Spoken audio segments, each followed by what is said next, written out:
chillin', but really the biggest Apollo with money is on your medulla. He get the loan, a nigga that pay for a hit, and he hop in the car with the shooter. What? Hey, this Doodie Low and Co-Conspirator situation keep getting deeper and deeper. Doodie Low admitted he was Co-Conspirator number 4, but we already knew that. What we didn't know, he already knew what OTF Jam was gonna say on the stand. That got everybody wondering, did Doodie Low secretly help the feds and OTF Jam take down Durk? Smash that like button and subscribe to the channel. I'm gonna give y'all time to smash that like button and subscribe.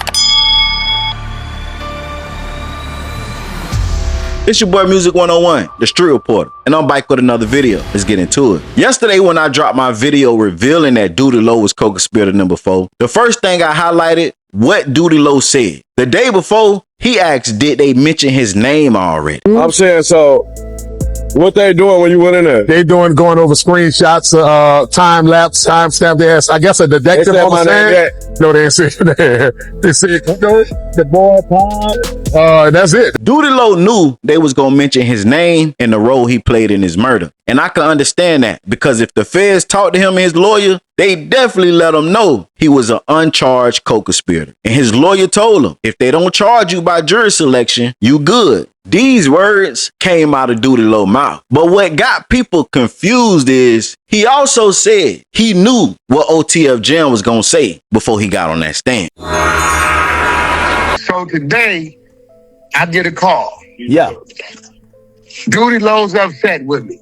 What'd you do, Wack? I went under Steady Nash's post and said, if they don't arrest him in 5 days, I'm going to be scratching my head. So he calls me, Wack, what's going on, bro? Why would you put that? I said, look, bro, you told me you were co-conspirator number 4. You told me your attorney told me as long as you wasn't indicted before they picked the jury, you're good.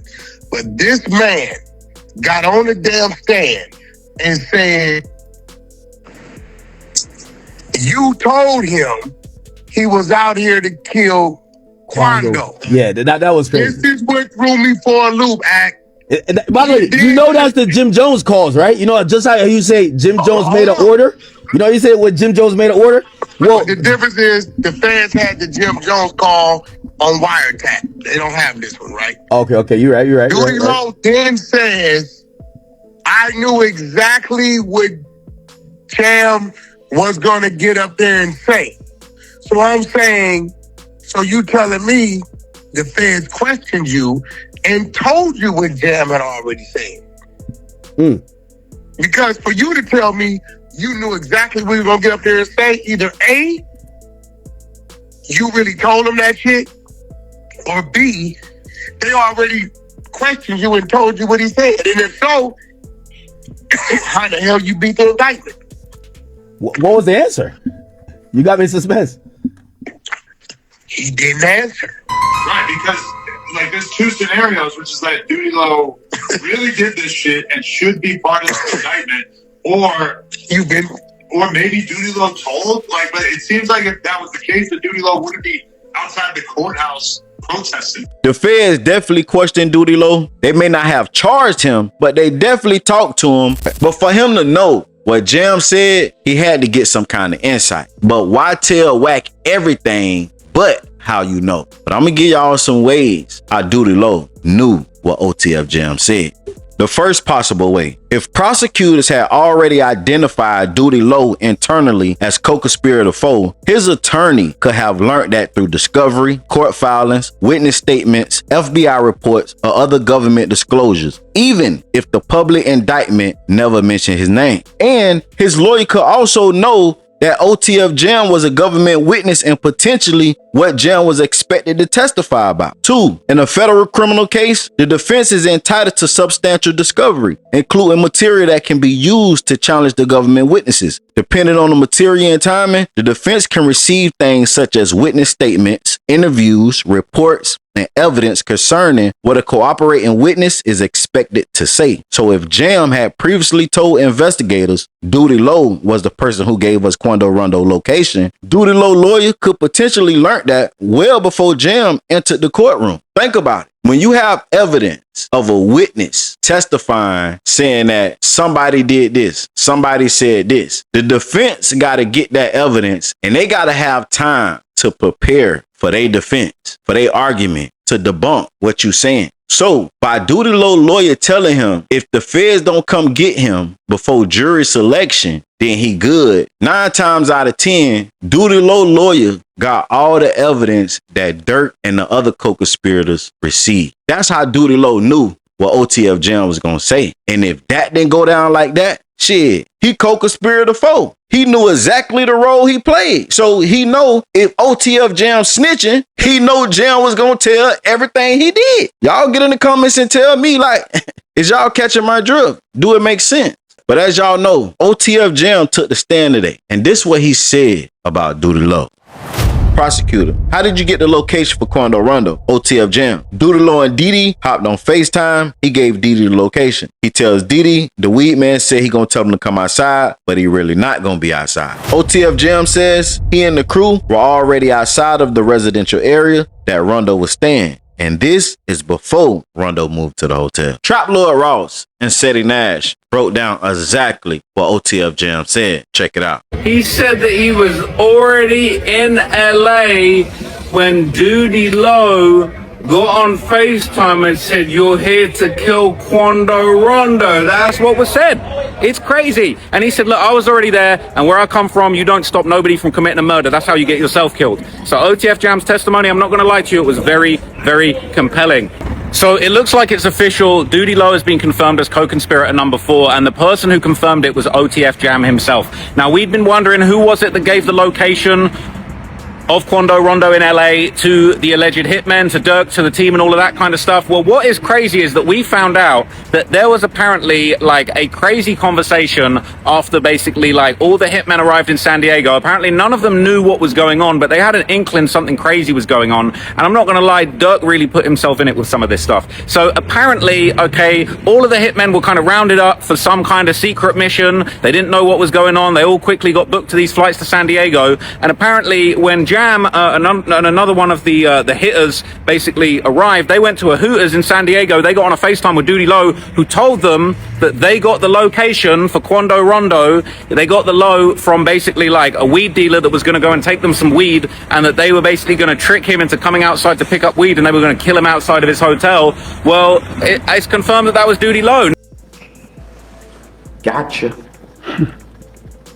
Gotcha. Now, not only did we were hearing about Doodie Lowe being in group chats, and I thought, oh, maybe they're going to show some series of messages with Doodie Lowe and other stuff that he had said, but it was Jam that took the stand and said that it was Doodie Lowe that basically told them after they'd arrived in California that they were there on a mission to kill Quando Rondo. And Jam said something really interesting. He said, look, he felt like it was too hot to kill somebody in Los Angeles. He was thinking, there's too many police. I don't know the city. I don't know how to get away if I get in a high-speed chase, if I get hurt. I don't know where I'm going. This is a bad idea. But he said it was too late. I was already there, and I just went with it. Everybody want to know, if Doodie Lowe the one dropped the low and told them they was there to kill Quando Rondo, why is he not arrested? Why was he not indicted? I spoke on why in my last video. Make sure y'all check it out right after this. But this is what Seti Nash had to say in his point of view of what went down when OTF Jam and the rest of the Navy SEALs tracked, stalked, and killed Lil Pap. Check it out, get in the comments, and let me know what you think. Like, comment, subscribe, turn on all post notifications. It's free. Do it for me. So the Quando Rondo shooting ends up happening like this. They basically get Quando Rondo's location. They pull up. BD presses the gun to the goddamn window, say, I can smoke these niggas right now. They goofy as shit. Ultimately don't do it because it's a lot of people. They pull back up in the early morning again. They don't bust them because it's a lot of people. They thought about basically getting out there and getting in the paint. So they follow them to a weed shop. The weed shop staying there for a minute. Then they send Brown Eyes in there. He go disrobe, take all his stuff up in there. He like, we can't go side it because, bruh, It's armed security. It's all of this in there. So they follow him to the vape store. These fools stopped for a moment about running in the vape store and shooting the Quando Rondo. But they was worried that the damn door would lock. So they like, nah, we ain't finna go do that. So they keep on following. And then when they pull up to the gas station, they see Quando and them get out. That's when they go make that turn and they decide, man, if it's this, we ain't finna go do it. But they say, I can't remember, Flocka basically shot first, his gun jammed, and then he said that Flocka had the Beretta and that he shot his like 4 times, and Flocka had shot over Brown Eye's head, so they start arguing about this, why they shooting the girl. This like almost blew my head off. So they get back in there and they get rid of the goddamn stolen car. They parked the stolen car somewhere in LA and they basically hop all in the car. Then they get into the car, they go to In-N-Out. But when they go to In-N-Out, they see 2 cops there. And Jim damn near freeze up like, man, maybe they sent me because of my shoes and all this. So that ain't what ended up happening. They get food from In-N-Out, then they get a Sprinter back to San Diego, and they get the hell out of there. But they throw away, as far as the guns, I mean, basically, long story short, they do that. So when they did all this, they say that Durk was on the phone with them in the car, but he couldn't see Durk on the phone because he's laid over. Jim laid over 3 dudes in the back of this car.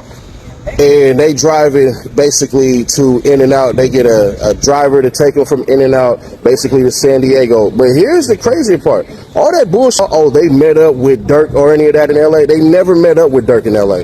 That didn't even happen. So that's a big lie. Doodie be chillin', but really the biggest Apollo with money is on your medulla. He get the loan that pay for a hit, and now I'm a shooter that stay with a glitz. Somebody down whenever I use it. Promo alert, promo alert, promo alert. Today is NBA King David. Make sure y'all go follow him on Instagram. Subscribe to the YouTube channel. Hit that like button, comment, and let him know I sent you. He just dropped a banger called Legendary. The link will be down in the comment section. Get in the comments and let me know, is the song fire or not? On these streets, I'm legendary. On these beats, I'm legendary. On these beats, I'm legendary. On these streets, I'm legendary. On these streets, I'm legendary. I pack heat like the military. And if treated unfairly, I bury his adversary. On these beats, I'm legendary. I put beats in obituaries. Charleston White, Brick Baby, Loose Cannon, and about ultimate If I step, I'm the leader of this 8 shit.